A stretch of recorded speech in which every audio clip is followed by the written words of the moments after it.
Let's start the class. So we are doing histogram. ठीक है, statistics के graph हम कर रहे थे, and today we'll be doing the graph of histogram. ठीक है, how histogram is made. Histogram is a graph in which on the y-axis we have frequency densities, and on the x-axis we have class boundaries. ठीक है, class boundaries हम किसको कहते हैं? Class boundaries are the ranges, जैसे 0 till 10, 10 till 20, 20 till 30, जो ranges दी हुई हैं, these ranges are called class boundaries. और वर्टिकल एक्सिस पर क्या आती है? Frequency density. नाउ अब आपका सवाल आएगा, सर ये फ्रीक्वेंसी डेंसिटी क्या होता है? Frequency density is frequency divided by class width. ठीक है, this is the formula of frequency density.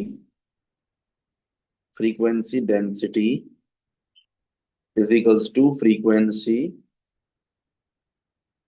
Upon class width.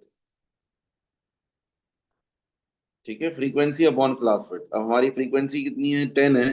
Class width क्या होती है? What is class width? Class width, class width is upper limit minus lower limit.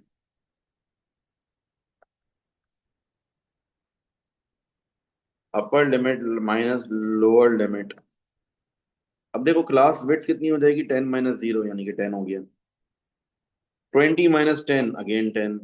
25 minus 25, 30 minus 25 फिर 5, और 30 minus 50 is 20। Frequency density is equals to क्या हो जाएगा? Frequency upon class width. Frequency हमारी 10 है, 10 divide by 10, answer is 1। 15 divide by 10, 15 divide by 10, answer is 1.5। Then 10 divided by 5, answer हो जाएगा 2। 12 divided by 5, answer is 2.4, and 16 divided by 20, answer will be 0.8। तो ये सारी की सारी हमने क्या निकाल ली? Frequency densities. Before plotting the histogram it is mandatory, it is necessary to find out the frequency densities. Frequency densities बन गई है, now we will draw the histogram. Histogram is just like a bar chart. Bars बने हुए होंगे लेकिन उनके बीच में gap नहीं होगा, जुड़े हुए होंगे बार्स।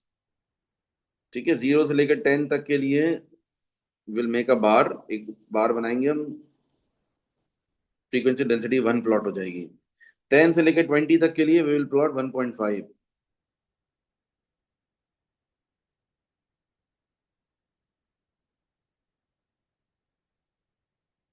ठीक है, समझ रहे हैं आप लोग? देखो जुड़ा हुआ है, उनके बीच में कोई गैप नहीं है।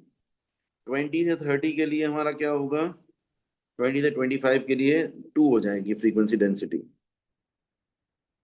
अब देखो ये 20 से 25 है, मतलब उसका जो विड्थ है वो थोड़ी कम होगी, नैरो होगी। अच्छा, हिस्टोग्राम की एक और खास बात ये भी है कि जरूर नहीं कि सारी विड्थ इक्वल हो। Width can be narrow and wider depending upon the class boundary. 25 से लेकर 30 तक इसके लिए होगा 2.4।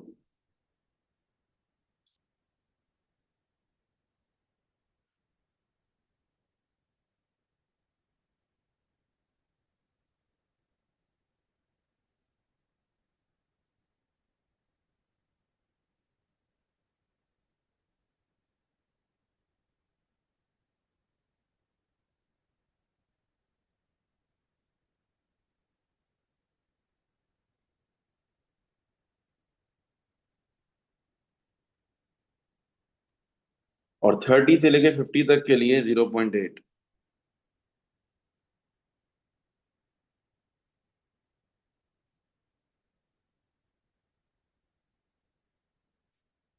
ठीक है, दिस इज द हिस्टोग्राम। सब ठीक है, शॉर्ट रिकैप हिस्टोग्राम के बारे में। ठीक है, हिस्टोग्राम में हमें क्या करना होता है? हिस्टोग्राम इज अ टेबल, एक ग्राफ ऐसा होता है जिसके अंदर वर्टिकल एक्सिस पे, वाई एक्सिस पे we have frequency densities, and on the X axis we have class boundaries. ठीक है, अब हमने करना ये होता है कि फ्रीक्वेंसी डेंसिटी कैलकुलेट करनी होती है। फ्रीक्वेंसी डेंसिटी के लिए फॉर्मूला यूज करेंगे, frequency upon class width. Class width is the limit कि कितना गैप है। जैसे 0 से लेकर 10 है ना, तो क्लास विड्थ इसकी 10 हो जाएगी, 10 माइनस 0। 10 से लेकर 20 है, इसकी भी विड्थ 10 है। 20 से 25 की विड्थ 5 हो जाएगी। 25 से 30 की भी विड्थ 5 हो जाएगी। 30 से 50 की विड्थ 20 हो जाएगी। तो ये हमारी क्लास विड्थ आ गई सारी। तो हमने फ्रीक्वेंसी डेंसिटी कैलकुलेट कर ली फ्रीक्वेंसी अपॉन क्लास विड्थ से। ठीक है, now we have plotted, then we have plotted the frequency density. देखो हिस्टोग्राम के अंदर क्या खास बात है कि there is no gap between the bar, सारे के सारे बार जुड़े हुए हैं। एक और इम्पोर्टेंट बात यह है कि जो बार की विड्थ है वो भी कम ज्यादा हो रही है, जिसकी विड्थ ज्यादा है तो वो ज्यादा ब्रॉडर शो हो रहा है, जिसकी विड्थ कम है वो नैरो है। देखो इसकी विड्थ ज्यादा है तो ये और ज्यादा ब्रॉडर शो हो रहा है, तो ये हिस्टोग्राम की कैरेक्टरिस्टिक्स हैं। ठीक है, और फर्दर क्वेश्चन देखते हैं हम हिस्टोग्राम। ओके, नेक्स्ट क्वेश्चन हम देख लेते हैं हिस्टोग्राम का।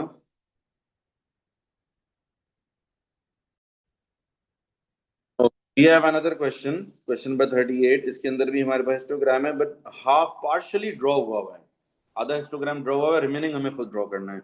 ठीक है, we need to calculate the frequency density. सबसे पहला काम करना है फ्रीक्वेंसी डेंसिटी निकालो। फ्रीक्वेंसी डेंसिटी का फॉर्मूला क्या होता है, माइंड में रखो, frequency density is equals to frequency upon class width. और क्लास विड्थ क्या है, डिफरेंस है दोनों का। अच्छा, ये तीन तो बने हुए ना, एक दो और ये तीन तो बने हुए हैं, दिस एंड दिस। हमें सिर्फ कौन कौन से बनाने हैं, पहला और लास्ट वाला। तो फ्रीक्वेंसी डेंसिटी निकाल लेंगे, इसकी फ्रीक्वेंसी है 6 डिवाइडेड बाय क्लास विड्थ है 1। ठीक है, क्लास विड्थ जो है 2 माइनस 1 करेंगे तो 1 आ जाएगी क्लास विड्थ, आंसर है 6। फ्रीक्वेंसी डेंसिटी भी 6 आ गई, 1 से लेकर 2 तक की फ्रीक्वेंसी डेंसिटी इज 6। ये ड्रॉ हो गया।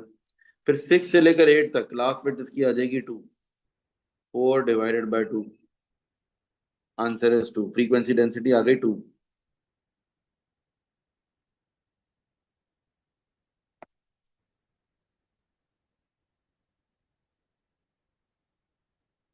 ठीक है, ये हमारा बन गया फ्रीक्वेंसी। ये हिस्टोग्राम इज नाउ कंप्लीट। अच्छा, हिस्टोग्राम में देखो इन्होंने शेड भी किया हुआ है, तो it is recommended to shade ना, शेड भी कर दो। फिर लाइन से भी हम शेड कर सकते हैं, या जैसे इन्होंने किया हुआ ग्रे स्केल में पेंसिल से हल्का हल्का यूं यूं करके भी शेड कर सकते हो, बट लाइन से भी कर सकते हैं। Now use the histogram to find the value of P. P की वैल्यू फाइंड आउट करनी है, कैसे करेंगे, 4 से लेकर 6 तक का जो है, इसकी जो क्लास विड्थ है, क्लास विड्थ तो उसकी 2 है, और फ्रीक्वेंसी डेंसिटी बता रहे हैं क्वेश्चन में पता चल रही है 8 है। तो हम क्या करेंगे, frequency density is equals to frequency upon class width. Frequency density 8 है, फ्रीक्वेंसी पी है और क्लास विड्थ 2 है, मल्टीप्लाई कर देंगे, P is equals to 16। I repeat once again, मैंने कौन सा फॉर्मूला लगाया, frequency density is equals to frequency upon class width. Frequency density हमें पता है 8 है, फ्रीक्वेंसी पी है और क्लास विड्थ 2 है, 2 डिवाइड हो रहा है, वहां जाकर मल्टीप्लाई हो जाएगा, 6 is the answer. Next question. Okay, one more question of histogram, question number 3 देखें। The histogram represent some of this information, find K. अब हमारे पास जो है कहते हैं फ्रीक्वेंसी है, फ्रीक्वेंसीज के की वैल्यू निकालनी है। देखो वापस से वही फॉर्मूला लगाएंगे, frequency density is equals to frequency upon class width. Frequency density is equals to frequency upon class width. Frequency हमारी कितनी है, के है, and how much is the class width, class width is 2, class width is 2। और frequency density हमें यहाँ से पता चल रही है ग्राफ से, frequency density is also 2, divide हो रहा है, वहां जाकर मल्टीप्लाई हो जाएगा, के इज इक्वल्स टू 4 आ गया answer. I repeat once again, क्या बताया हुआ है, देखो के की वैल्यू निकालनी है ना। अच्छा, अब इस वाले की क्लास विड्थ तो फ्रीक्वेंसी डेंसिटी तो हमें ग्राफ से पता चल रही है, फ्रीक्वेंसी डेंसिटी इज 2। अब फॉर्मूला लगा देंगे, frequency density is equals to frequency upon class width. Frequency density 2 है, फ्रीक्वेंसी के है, क्लास विड्थ 2 है, क्रॉस मल्टीप्लाई कर दिया हमने, के की वैल्यू 4 आ गई। Now complete the histogram. Histogram complete करना है, शुरू वाले दो तो ड्रॉ हुए हैं, बाकी दो हमें खुद करने हैं। दो हमें जो खुद करने हैं उसकी फ्रीक्वेंसी डेंसिटी भी कैलकुलेट करनी पड़ेगी। क्लास विड्थ कितनी है, क्लास विड्थ 1 है, और इस लास्ट वाली जो क्लास बाउंड्री है इसकी क्लास विड्थ कितनी होगी हमारी, 8 minus 5 which means 3। 4 divided by 1 is equals to 4, 3 divided by 3 is equals to 1। ठीक है, तो हमारे पास जो है कहते हैं फ्रीक्वेंसी डेंसिटी कितनी आ जाएगी हमारी, 4 आ गई।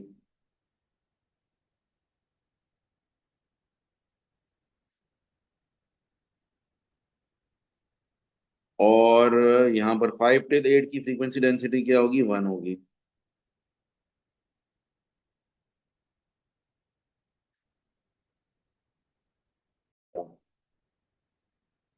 Question number 4. A group of 100 students was asked how many minutes each spent talking on their mobile phones during one day. Okay. अब results are summarized. Use the histogram to find the number of students who spent between 0 till 10 minutes. वो student बताने जो 0 से लेकर 10 minute के बीच में जिन्होंने spend किए हों। अच्छा, क्या करेंगे इसके लिए? हम 0 till 10 के लिए फ्रीक्वेंसी निकालनी है, मतलब frequency density is equals to frequency upon class width. ये फॉर्मूला लगा दो। 0 till 10 की फ्रीक्वेंसी डेंसिटी कितनी है? 1.1 2 3 4 1.5 है। फ्रीक्वेंसी डेंसिटी हो गई 1.5 इज इक्वल्स टू फ्रीक्वेंसी नहीं पता हमें, क्लास विड्थ कितनी है इसकी? कितनी विड्थ है? 10 की विड्थ है। क्लास विड्थ क्या होती है? 0 से लेकर 10 के बीच में कितना फासला है, कितना वो है पर 10 के बीच में, वो है क्लास विड्थ। 10 डिवाइड हो रहा है, वहां जाकर मल्टीप्लाई हो जाएगा। ठीक है, frequency is equals to 10 multiply by 1.5, 15 is the answer. ठीक है, हमारी फ्रीक्वेंसी हो गई 15। The next, estimate the number of students who spend between 25 and 60 minutes. Estimate the number of students who spent between 25 and 65 minutes. Okay. अब हमें वो student बताना है जो 25 और 65 के बीच में हो, मतलब वही फ्रीक्वेंसी निकालनी है 25 से लेकर 65 तक। अब देखो, ये 25 से लेकर 65 तक मसला ये है कि ये दोनों जने एक ही क्लास बाउंड्री में नहीं लाया कर रहे हैं, तो हमें दो पार्ट्स में करना पड़ेगा। 25 से लेकर 60 तक पहले अलग से करना पड़ेगा, और फिर उसके बाद हमें 60 से लेकर 65 तक का अलग कैलकुलेशन करनी पड़ेगी। इस बात को समझो कि ये दोनों देखो, ये 20 टिल 60 अलग है और 60 टिल 90 100 अलग है, मतलब दोनों अलग अलग क्लास बाउंड्रीज में लाए कर रहे हैं ना, सेपरेट कैलकुलेशन होगी। 25 से लेकर 60 तक सोचो जरा, 25 से मुझे चाहिए 20 से लेकर 30 तक है ना, बीच में बिल्कुल एग्जैक्टली सेंटर में होगा 25।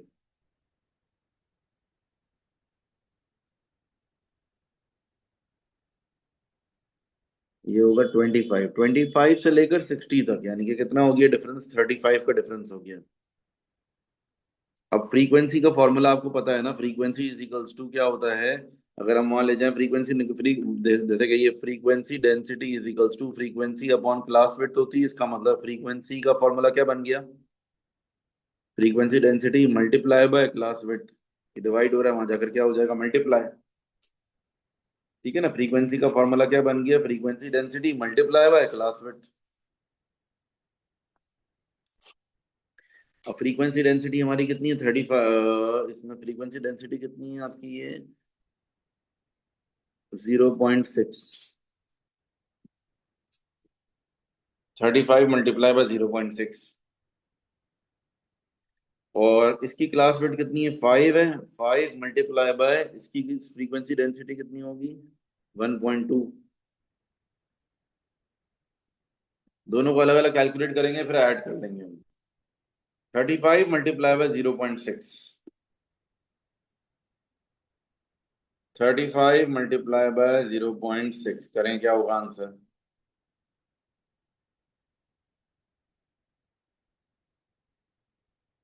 35 मल्टीप्लाई बाय 0.6 21 हो गया ये, और 5 मल्टीप्लाई बाय 1.2 ये हो गया 6। इन दोनों को ऐड कर लेंगे, 21 प्लस 6, आंसर इज 25।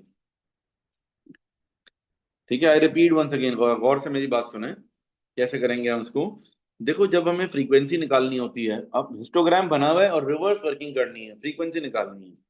प्रॉब्लम ये, फॉर्मूला क्या है? Frequency density is equal to frequency upon class width, ये फॉर्मूला है।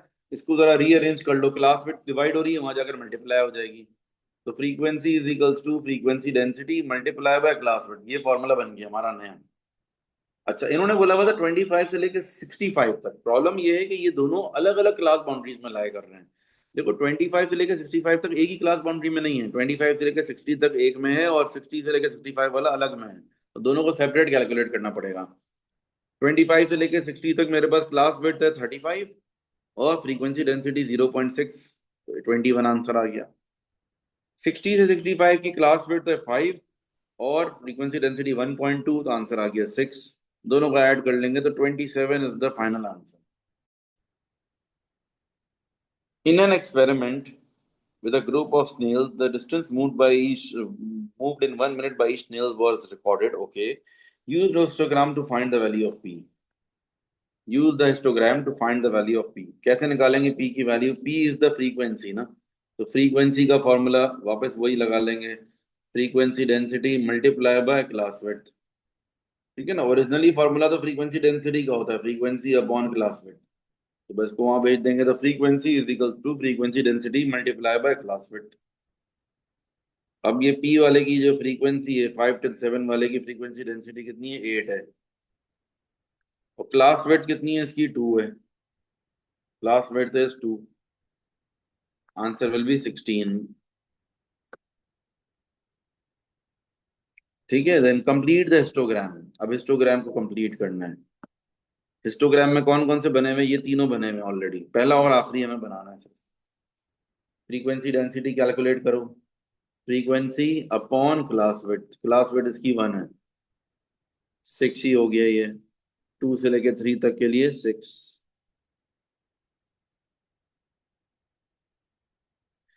अच्छा भाई, ये 7 till 9 है। Frequency density is equal to frequency upon class width, 4/2।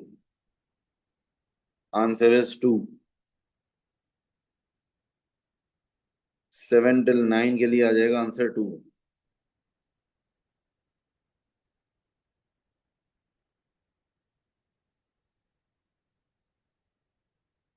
ठीक है, प्रोबेबिलिटी वाला पार्ट नहीं करेंगे हम, ठीक है ना। नाउ चले, हिस्टोग्राम के हमने अच्छे खासे क्वेश्चंस कर लिए हैं। Now we will move on to another graph. बाकी रिमेनिंग क्वेश्चन हिस्टोग्राम के you will do at home. Now the next graph is frequency polygon. Frequency polygon क्या होता है? What is frequency polygon? Frequency polygon जो graph है, अभी हम निकाल लेते हैं इसका question. Now we have another graph, frequency polygon. Frequency polygon is a graph in which on the y-axis we have frequency. ठीक है, फ्रीक्वेंसी पॉलीगॉन इन सब में सबसे सिंपल है कि उसके अंदर y एक्सिस पे सिर्फ फ्रीक्वेंसी है और x एक्सिस पर क्या है? Class boundaries. अच्छा, we have studied 3 types of graph ना। हमने क्यूमुलेटिव फ्रीक्वेंसी पढ़ लिया, हिस्टोग्राम पढ़ लिया, और अब हम पढ़ रहे हैं फ्रीक्वेंसी पॉलीगॉन। तीनों में x एक्सिस पर तो सेम है, वो क्लास बाउंड्रीज है। क्लास बाउंड्रीज मीन रेंजेस, लेकिन y एक्सिस सिर्फ चेंज होता है। ठीक है ना, तो इसके अंदर y एक्सिस पर फ्रीक्वेंसी आएगी। बस एक एक्स्ट्रा बात ये, the plotting is done on the mid points. इसके अंदर हमें मिड पॉइंट निकालने होते हैं। 0 और 4 का मिड पॉइंट क्या हो जाएगा? 2 हो जाएगा। अच्छा, मिड पॉइंट कैसे निकालते हैं? दोनों को ऐड करो, डिवाइड बाय 2। 0 + 4 डिवाइड बाय 2, या वैसे मेंटली डायरेक्टली भी सोच सकते हो, सोच लो। 4 और 8 के बिल्कुल बीच में क्या आएगा? ऑब्वियसली 6 आएगा। But sometimes if you are unable to think about it, तो आप प्लस करो और डिवाइड बाय 2 कर लो। अब जैसे 8 और 12 के बिल्कुल बीच में क्या आता है? 10 आता है। 12 और 16 के बिल्कुल बीच में क्या आता है? 14। 16 और 20 के बिल्कुल बीच में क्या आता है? 18। समटाइम्स यू कॉमन सेंस लगा लो तो ज्यादा जल्दी हो जाएगा क्वेश्चन। वरना आप ऐड करो, 16 + 20 36 हो गया, फिर डिवाइड बाय 2 कर लो, 18 आ जाएगा आंसर। ठीक है, सब मेरी बात समझ रहे हैं ना? मिड पॉइंट तो निकालना बिल्कुल एक कॉमन सेंस की बात है, आराम से हम मिड पॉइंट निकाल सकते हैं किसी भी चीज का। अच्छा, अब हमें प्लॉटिंग करनी है। नेक्स्ट पेज पर प्लॉटिंग होगी। ठीक है, 0 और अच्छा, यहाँ पर पहले नंबरिंग कर लेते हैं। मैक्सिमम जो हमारी फ्रीक्वेंसी जा रही है वो 8 तक जा रही है ना। 1, 2, 3, 4, 5, 6, 7 और ये 8। मैक्सिमम जो जा रही है फ्रीक्वेंसी वो 8 तक जा रही है। अब क्या करेंगे? हम मिड पॉइंट्स पर प्लॉट करेंगे। 0 और 4 के बीच में आ रहा है 2, 2 पर आ जाएगा 4, फिर 6 पर आ जाएगा 8,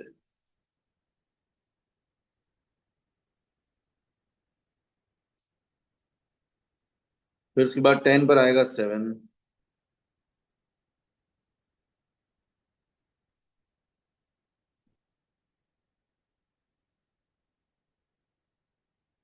देन 14 पर आएगा 4,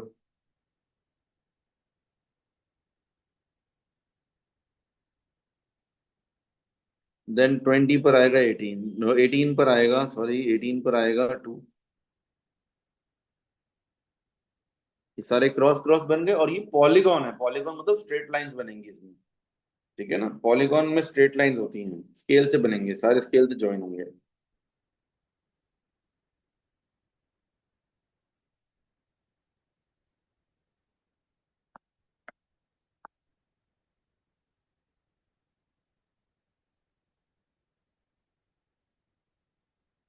ठीक है, ये जीरो से ज्वाइन कर दो।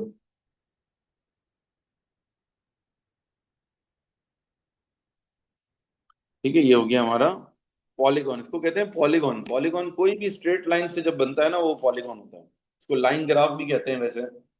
सर आपने जगहों पर देखा होगा, ये तो बहुत कॉमन यूज ग्राफ है, बहुत ज्यादा इस्तेमाल होता है ये ग्राफ तो। अक्सर क्रिकेट मैचेस में आ रहा होता है, प्लेयर के स्कोर्स आ रहे होते हैं, तो वो भी यही ग्राफ्स बन रहे होते हैं ज्यादातर। एक इंपॉर्टेंट बात है बेटा, ये सब सुन लें कि जो फर्स्ट वाला है वो जीरो से ज्वाइन होगा, लास्ट वाला 18 20 से। ये जरूरी है कि इसको क्लोज करना जरूरी है। It can not be kept open. ये अगर आप ये दोनों आखिरी दोनों लाइन नहीं बनाओगे तो ये गलत हो जाएगा, ये पॉलीगॉन ही नहीं रहेगा। पॉलीगॉन का मतलब ही ये होता है कि पूरा शेप बंद हो। इट शुड बी इनक्लोज्ड, खुला हुआ नहीं होना चाहिए shape. How many people took more than 8 minute to complete the puzzle? कितने लोगों ने 8 मिनट से ज्यादा लिए है? तो 8 मिनट से अबव वाले सारे ऐड कर लो। 8 मिनट से अबव वाले कौन कौन से हैं? ये 7 है, ये 4 है, ये 2 है। ये तीनों वो कैटेगरीज हैं जो 8 मिनट से अबव आ रही हैं। ये वो लोग हैं जिन्होंने 8 मिनट से ज्यादा लिए हैं। इन तीनों का ऐड कर लेंगे, 7 + 4 + 2। 7 + 4 हो गया 11। 11 + 2 = 13। ठीक है। Okay, should I move forward? जल्दी बताएं बेटा, रिप्लाई करते जाएं ताकि मैं आगे चलूँ ना।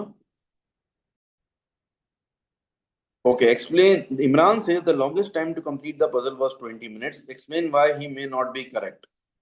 भाई इमरान इज सेइंग कि भाई हमने जो है लॉन्गेस्ट टाइम जो है वो 20 मिनट्स है। अब बताएं कि why he may not be correct. क्योंकि देखो बात ये है, 16 से लेके 20 मिनट्स वाली जो रेंज है, उस रेंज में दो स्टूडेंट्स हैं, दो पर्सन हैं। लेकिन इसका मतलब है जरूरी तो नहीं ना कि उनमें से कोई एक 20 तक पहुंचा ही हो सकता है 16 और 17 हो बस।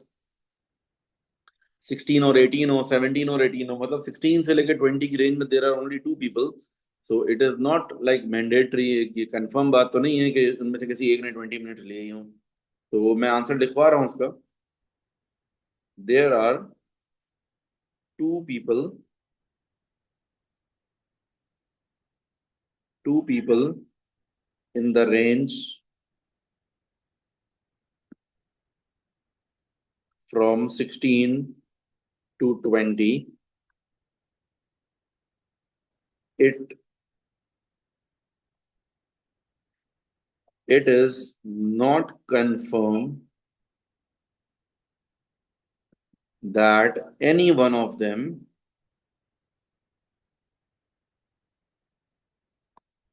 took 20 minutes। ठीक है ना। मतलब इस तरह के क्वेश्चन मैथ्स में बहुत रेयर आते हैं कि थियोरेटिकली आपको एक्सप्लेन करना हो, बस आज कभी कभार एक आध मार्क का आ जाता है क्वेश्चन। है बिल्कुल कॉमन सेंस का क्वेश्चन, लेकिन ऑब्वियसली स्टूडेंट समटाइम परेशान होते हैं कि सर ये मैथ्स में थियोरेटिकल पार्ट कैसे आ गया। It's very simple common sense कि बोल रहा है भाई कि बताओ कि why he may not be correct, क्यों वो सही नहीं होगा। क्यों कि 16 से लेके 20 की रेंज में दो लोग हैं, बस इस रेंज में है ना। ये तो नहीं बोला कि 20 तक कोई आखिरी बंदा पहुंच ही रहा है। हो सकता है दोनों ही 16 मिनट्स वाले हों। ठीक है, लेट्स मूव फॉरवर्ड और देख लेते हैं फ्रीक्वेंसी पॉलीगॉन के क्वेश्चन। फ्रीक्वेंसी पॉलीगॉन के क्वेश्चन आते बहुत कम है, इजी है बट बहुत रेयर आता है।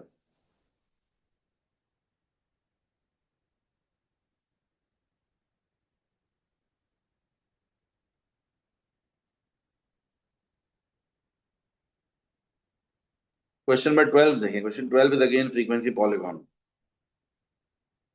सम students were asked how long they had each spent during doing the homework the day before. On the grid, draw the frequency polygon to represent this information. Frequency polygon हमें बनाना है, क्या करेंगे? Again we need mid points. Mid point होता है उसको x बोलते हैं। मिड पॉइंट निकाल लो। 0 और 0.5 के बीच में क्या आता है? 0.25। 0.5 और 1 के बीच में आएगा 0.75। 1 और 1.5 के बीच में आएगा 1.25। 1.5 और 2 के बीच में आएगा 1.75, 2 और 2.5 के बीच में 2.25, एंड देन 2.75। ठीक है।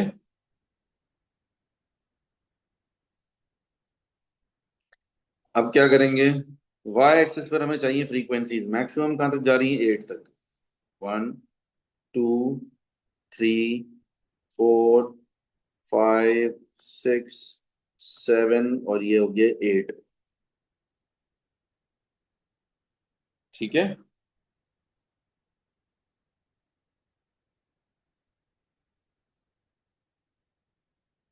अब हम ले लेते हैं जीरो से लेके 0.5 का मिड पॉइंट, 0.25 है, 0.25 पर जीरो आ रहा है। पहले मैं गर्ल्स वाला बना रहा हूँ, ठीक है ना। 0.75 पर 5,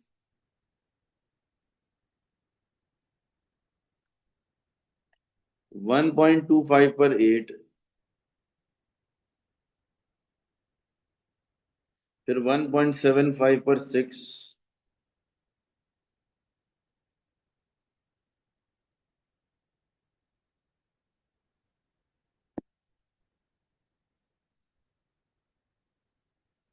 2.25 पर 0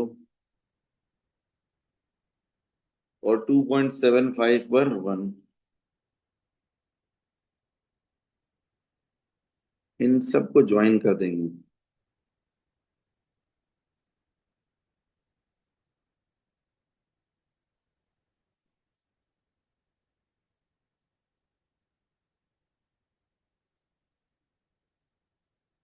ठीक है।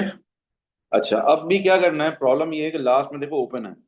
अच्छा, यहाँ पर तो ऑलरेडी जीरो से ज्वाइन हुआ है, इसको कुछ भी करने की जरूरत नहीं है। लास्ट में जो ओपन है ना, फिर उसको कहाँ से आखिर में जहाँ क्लास बाउंड्री खत्म हो रही है वहां ज्वाइन कर देंगे 3 पर।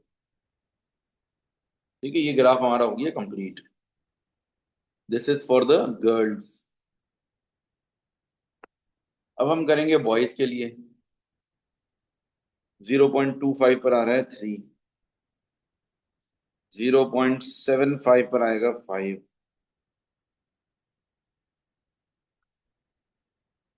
0.75 पर भी 3 है, 1.25 पर है 4, 1.75 पर है 5, 2.25 पर है 3 और 2.75 पर है 2।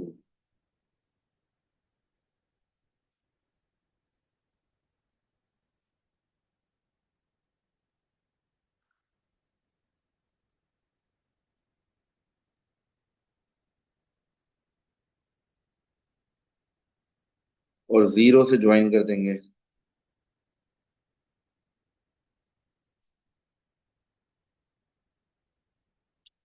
ठीक है, ये हो गया हमारा बॉयज का।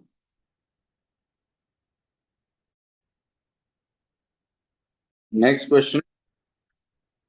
Now we have another question of frequency polygon, देखो। अच्छा, उस क्वेश्चन में आई थिंक और पार्ट्स भी होंगे। एक और पार्ट भी था, make a comment comparing the distribution of the time spend by the girls with the time spend by the boys. अब कंपैरिजन करो जरा, कमेंट करो कि भाई क्या है कंपैरिजन दोनों का, गर्ल्स और बॉयज का। क्या समझ में आ रहा है आप लोगों को, जरा देखो। एक कंपेयर कमेंट करना है दोनों के ग्राफ्स को देखते हुए। बॉयज का टाइम जो होता है स्प्रेड आउट नहीं है, जरा देखो, गर्ल्स का जरा नैरो है। इसका कमेंट हम कर सकते हैं, the time spend by boys is more spread out. Time spend by the boys is more spread out. ठीक है, मतलब बॉयज के अंदर, गर्ल्स में कंसिस्टेंसी ज्यादा है, मेजोरिटी गर्ल्स का टाइम करीब करीब है, बॉयज का थोड़ा स्प्रेड आउट है। बॉयज में हर तरह के लोग पाए जाते हैं, जो होमवर्क में 4 4 घंटे भी लगा रहे हैं और जो होमवर्क में बिल्कुल 0 घंटे 1 घंटा भी नहीं लगा रहे हैं। ठीक है, गर्ल्स में मेजोरिटी जो है वो एवरेज के अंदर है, सेंटर में है। अच्छा भाई, on the grid below draw frequency polygon to represent these results. अब दोबारा फ्रीक्वेंसी पॉलीगॉन बनाना है। देखो, अब आपको याद हो जाना चाहिए फ्रीक्वेंसी पॉलीगॉन में क्या करना होता है। सबसे पहले हमें सिर्फ और सिर्फ एक्स निकालना है, मिड पॉइंट। टू और थ्री के बीच में आ जाएगा 2.5, थ्री और फोर के बीच में आ जाएगा 3.5, फोर और फाइव के बीच में 4.5, फाइव और सिक्स के बीच में 5.5, सिक्स और सेवन के बीच में 6.5 एंड 7.5। ये हमने निकाल लिया मिड पॉइंट्स पे। अब हमने करना क्या है, फ्री एक्स एक्सेस पे टाइम आ रहा है हमारा, ठीक है। वर्टिकल एक्सेस पे हम फ्रीक्वेंसी बना लेते हैं। सर मैक्सिमम आपने 6.7 लिखा है, 6.5 लिखना है। ओ सॉरी, 6.7 लिख दिया, 6.5 है। अच्छा भाई, इसी बहाने चलो मैंने किसी की बात तो सुन ली, तुम लोग आज बोल ही नहीं रहे हो, सब खामोश ऐसे बैठे हुए हैं। लग रहा है भाई है ही नहीं, अकेला पढ़ा रहा हूँ मैं। हाँ, इतने सन्नाटा नहीं क्यों सर, भैया इस क्लास में, इतनी आपका खामोशी। स्टूडेंट आ गया वापस। ना कॉमन कमेंट में कोई जवाब दे रहा है, बिल्कुल ठंडा पड़ी हुई क्लास आज। दो या तीन लोग हैं बेचारे, वही रिप्लाई कर रहे हैं, बाकी सब बस मूवी देख रहे हैं, ऐसा लग रहा है बस बैठे हुए हैं बस। हाँ जी बेटा, बाकी लोग भी प्लीज मुझे थोड़ा सा कुछ कमेंट वमेंट करें, कुछ लगे कि हाँ भाई जाग रहे हैं सब। अच्छा भाई, टू और थ्री के बीच में 2.5 है, 2.5 पर आ जाएगा जीरो। थ्री और फोर के बीच में है 3.5, 3.5 पर आ जाएगा फोर।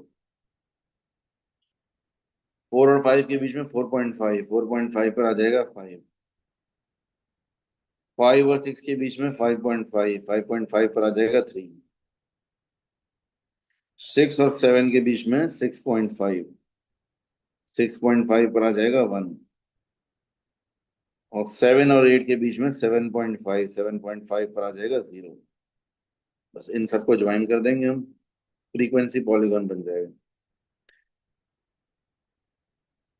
अगर फ्रीक्वेंसी पॉलीगॉन पहले से ही जीरो पे ज्वाइन हुआ हुआ है तब कुछ भी नहीं करना हमें, लेकिन अगर जीरो पे ज्वाइन ना हुआ हो तो हमें खुद से ज्वाइन करना होगा। ठीक है, ऑलरेडी जीरो पे लैंड हो रहा है, देखो स्टार्टिंग में भी जीरो, एंडिंग में जीरो है, तो बस पूरा पॉलीगॉन कंप्लीट हो गया। पॉलीगॉन का मतलब ही ये होता है कि पूरा बंद, ओपन ना हो, एंड में से ओपन ना हो, बस बंद होना चाहिए शेप। और दूसरी बात, उसमें स्ट्रेट लाइन हो।